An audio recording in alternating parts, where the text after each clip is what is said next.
Bones. Soc en Rafael Fernández, professor de Tecnologia de l'Institut Centrasos a Figueres, i aquesta ponència neix una mica per donar a conèixer aquesta possibilitat de passar de les Fusion Tables, que ja no existeixen, a Airtable, quan fas una aplicació com App Inventor. El que passa és que és una solució que jo en principi no la trobo definitiva pels problemes que comentaré a continuació. Llavors vaig una miqueta al gra, saltant-me una miqueta el que és la presentació que havia preparat, perquè és que el temps el tenim molt acotat.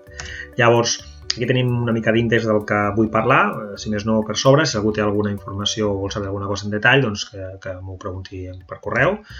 Tot va néixer amb un crèdit de síntesi de tercer d'ESO que es va voler gamificar, i aleshores, com que els nanos havien d'anar per la ciutat de Figueres i havien d'anar resolent activitats i els professors també estaven dispersos a l'hora de puntuar, la millor manera per no trepitjar-se les puntuacions i fer-ho d'una mica àgil i en temps real era crear aquesta aplicació. Aleshores, aquesta aplicació quan es va fer tenia unes característiques de partida, bàsicament que fos una App Inventor perquè era el llenguatge que jo podia ajudar, i algunes cosetes més. Bàsicament utilitzava les Fusion Tables com a base de dades, però aquest producte de Google en el 2019 va desaparèixer, a finals del 2019. Era un producte potent que a més es podia fer servir sentències SQL i això ajudava molt a lo que és la programació. Però a l'hora de buscar un substitut només vaig trobar dues opcions, els Google Sheets, que són fulles de càlcul, i Airtable. Tampoc no me vaig dedicar molt a buscar. Vaig buscar durant molts mesos, però els coneixements que cadascú té doncs no n'existenten, no? Llavors, els Google Sheets, en definitiva, el problema que tenen és que són fulls de càlcul. I, clar, quan són fulls de càlcul no són bases de dades. I el que jo no volia, sobretot el que no volia, era que hi hagués la possibilitat que sortissin errors després que fossin atribuïbles només a que era una fulla de càlcul i no una base de dades. Llavors, Airtable, que va ser una recomanació d'un institut de l'Escala, de Narcís, aleshores va obrir el ventall de possibilitats perquè sí que era una base de dades potent, gratuïta, amb una extensió que va crear una altra persona per integrar-la dintre d'App Inventor, no com les Fusion Tables, que ja estaven a dintre. Era més fàcil, i a més té la possibilitat, té una API, té la possibilitat de programar les teves funcions amb JavaScript. Això jo no ho he fet, però hi ha la possibilitat de poder fer més coses. Aleshores, jo vaig buscar informació i vaig trobar, no gaire cosa, però vaig trobar 2 vídeos en els que explicaven com crear aquestes bases de dades en Airtable, com lligar-les a App Inventor i com migrar 2 aplicacions que estaven fetes en Fusion Tables a Airtable. Això me va animar molt a fer aquest canvi, però després les coses no van ser tan senzilles i hi va haver certs problemes. Llavors, aquesta era l'estructura de la base de dades, les taules que havia de tenir.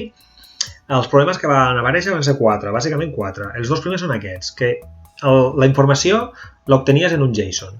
I l'App Inventor té un menú per treballar els JSON, però, sincerament, jo no el vaig poder fer anar. No sé, vaig haver de buscar una altra extensió i amb aquesta altra extensió no vaig tenir cap mena de problema. Per tant, el meu projecte que us presento té 2 extensions, la d'Airtable i la de JSON. El segon problema és que, com deia, aquesta extensió d'Airtable Classic no treballa tan bé com les Fusion Tables, no té la potència del llenguatge SQL i estàs molt limitat. Necessites baixar-te tota la informació de les taules i després tractar-les en el client. I això és una aberració a l'hora de programar, és realment molt complicat, perquè això el que provocava era que jo hagués de crear moltes funcions que normalment les faria el servidor. Tu no t'has de preocupar d'això. Doncs en aquest cas, aquestes funcions estan fetes en el client i això va comportar molta feina. A més, hi va haver un quart problema, que era a l'hora d'actualitzar moltes dades de cop. No té unes funcions preparades a aquesta extensió per poder fer aquesta feina. I aleshores el que havia de fer era primer fer una actualització, després una altra, i aquest temps, aquest període, aquest interval de temps que hi ha entre una i l'altra està capat per Airtable i no vaig aconseguir una solució definitiva i bona per això. O sigui que aquí això encara està sense acabar. Però anirem remenant sobre l'assumpte a veure si aconseguim alguna millora. Aquí us deixo les 2 extensions, els enllaços, i amb el Drive també l'extensió en si mateixa perquè no es perdi. Això és una miqueta la pinta que tenia l'APP, les diferents pantalles, que per cert l'última, la quarta, aquesta d'aquí, vaig extreure d'una altra ponència de fa uns 3 anys aquí en la jornada de programa, o sigui que és interessant, aquestes jornades són molt interessants. I això és una mica la pinta que fa l'aplicació. A part de l'esquerra veieu una de les pantalles, la quantitat de codi que hi ha, amb un zoom en el que es veuen moltes funcions que les tinc comprimides perquè si no hi hauria moltíssim codi. Aquestes són funcions que fan coses que hauríem de fer en el servidor. Doncs ara us ensenyo una miqueta les extensions i bé, aquí us estic mostrant la pàgina web de la primera de les extensions, la base, la Airtable Classic, en el que aquí hi ha una mica la imatge de cadascun dels blocs, però no hi ha explicació.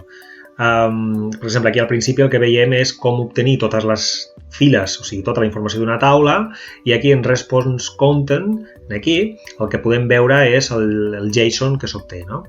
Després aquí podem veure com es fa per obtenir el valor d'una cel·la, aquí podem veure com es fa per obtenir tot el valor d'una fila, aquí podem veure el que es fa per actualitzar les dades que tens, o crear una fila, o en fi.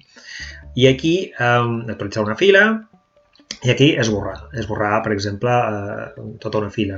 Clar, si jo vull esborrar, és un exemple, si jo vull esborrar una fila, un registre, però un en concret, llavors jo primer he de fer alguna feina per saber quin és, per obtenir aquest número.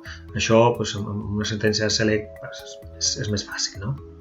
I aquí, en JSON Utilities, hi ha moltes coses, moltes, i jo realment només faig servir-ne una per extreure les dades a una llista de llistes, a una llista bidimensional, perquè al final és el que tens, una taula de files columnes, doncs és això. Realment me va funcionar força bé, o sigui que cap problema. Bé, doncs ja estem a dintre del programa i la primera de les pantalles comencen així, inicialitzant variables, guardant variables d'entorn, i el primer que faig és obtenir tota la taula dels professors, on hi ha la informació dels professors. Per què fer? Per poder fer un login. I aleshores el que faig, tot just després, aquí, en When Got All Rows, el primer de tot és treballar amb els accents, elimino els accents, poso accents, en fi, i això també està fet per mi, aquesta funció. I després aquí, aquesta funció també està feta per mi, en el que entro amb la taula en JSON, i aquí és on jo treballo de tal manera que aconsegueixo en aquesta taula professors, en aquesta llista de llistes, en aquesta llista bidimensional, obtenir les files i les columnes tot ben endreçadet i tot ben col·locat. I després el que faig és, en aquesta mateixa llista de llistes, doncs faig també una altra feineta per emplenar un list picker. Llavors, això vendria a ser la feina que s'ha de fer sempre al principi, sempre igual, per tot arreu. Llavors aquesta és una funció que està per tot el programa i és interessant conèixer-la.